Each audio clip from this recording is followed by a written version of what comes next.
الحمدللہ رب العالمین والصلاة والسلام علی رسولہ الکریم اما بعد فاعوذ باللہ من الشیطان الرجیم بسم اللہ الرحمن الرحیم۔ ناظرین، آج کا ہمارا درس شریعت احکام زکوٰۃ کے متعلق ایک نہایت اہم اور جدید مسئلہ بھی اس کو کہہ سکتے ہیں، اس کے متعلق ہے۔ مسئلہ یہ ہے کہ جہیز کے لیے رکھے ہوئے سونے کا مالک کون اور زکوٰۃ کس پر۔ تو اس حوالے سے جو حکم شرع ہے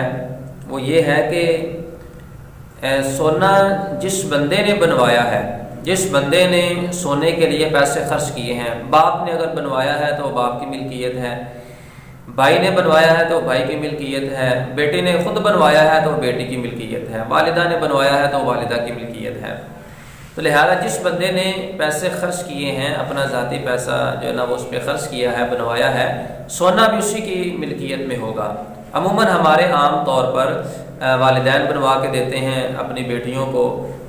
زیادہ تر باپ بنواتے ہیں، بعض اوقات والدہ بھی بنوا کے دیتی ہے، بھائی بھی بعض اوقات بنوا دیتے ہیں۔ تو مثال کے طور پر باپ نے بیٹی کے لیے جہیز میں رکھنے کے لیے سونا بنوا کے دیا،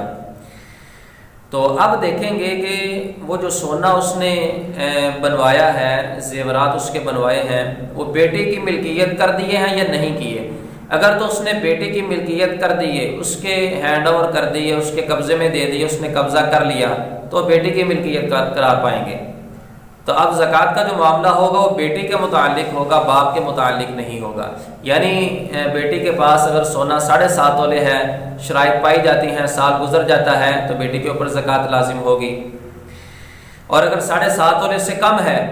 تو سونے کے ساتھ کچھ چاندی ہے یا کچھ اضافی رقم پڑی ہوئی ہے، تو پھر سونے اور رقم کو کل مالیت کو دیکھیں گے کہ 52.5 تولے چاندی سے اگر اس کی مالیت بڑھ جاتی ہے یا اتنی ہو جاتی ہے، پھر بھی وہ لڑکی زکوٰۃ ادا کرے گی۔ اور اگر باپ نے بیٹی کی ملکیت نہیں دیا بلکہ دکھا کے دوبارہ جو ہے اس کو اپنے قبضے میں لے لیا اور اپنے پاس سنبھال کے رکھ لیا، جیسا کہ عموماً عام طور پر ہمارے عرف کے اندر ہوتا ہے، تو ایسی صورت کے اندر جو زکوٰۃ کا معاملہ ہوگا یہ باپ کے متعلق ہوگا۔ یعنی اگر 7.5 تولے سونا ہے تو زکوٰۃ لازم ہوگی، اور اگر 7.5 تولے سے کم سونا ہے، 1 تولہ ہے، آدھا تولہ ہے یا 2 تولہ ہے، تو پھر دیکھیں گے کہ اس کے ساتھ اور بھی رقم ہے یا نہیں، اس کے ساتھ کچھ چاندی بھی ہے یا نہیں۔ اگر ساتھ کچھ چاندی بھی ہے یا چاندی نہیں تو کچھ اضافی رقم بھی اس بندے کے پاس پڑی ہوئی ہے، تو ایسی صورت کے اندر ہم دیکھیں گے کہ اس سونے کی اور اس رقم کی جو مالیت ہے وہ اگر 52.5 تولے چاندی کی مقدار کو پہنچ جاتی ہے یا اس سے بڑھ جاتی ہے، تو پھر اس بندے کے اوپر شرعی اعتبار سے زکوٰۃ لازم ہوگی بقیہ شرائط کے ہوتے ہوئے۔ تو یہاں پر باپ جو ہے وہ پھر زکوٰۃ ادا کرے گا۔ اور اس میں یہ بات سوچنا کہ بڑی مشکل سے جو ہے نا وہ پیسے جوڑ کے سونا بنوایا ہے، اضافی رقم بھی ہے، سونا بھی ہے، لیکن شادی بھی کرنی ہے، مجبوری ہے، زکوٰۃ اگر دیں گے تو پیسے کم ہو جائیں گے، تو یہ بالکل بھی سوچ جو ہے وہ غلط ہے، اسلام کے اندر اس کی گنجائش نہیں ہے۔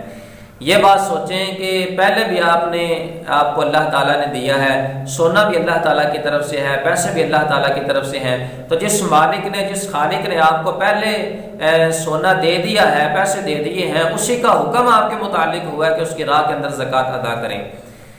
تو جب اس کی راہ میں زکوٰۃ دیں گے تو زکوٰۃ کے ساتھ مال میں کمی واقع نہیں ہوگی، بلکہ اللہ تعالیٰ اپنی رحمت سے اور عطا کرے گا، اور اس میں برکت بھی ہوگی، وہ مال جو ہے وہ نقصان سے محفوظ بھی ہو جائے گا۔ تو لہٰذا شادی بیاہ پر عموماً لوگ اس حوالے سے سستی کا شکار نظر آتے ہیں اور ان اشیاء کی جو ہے نا وہ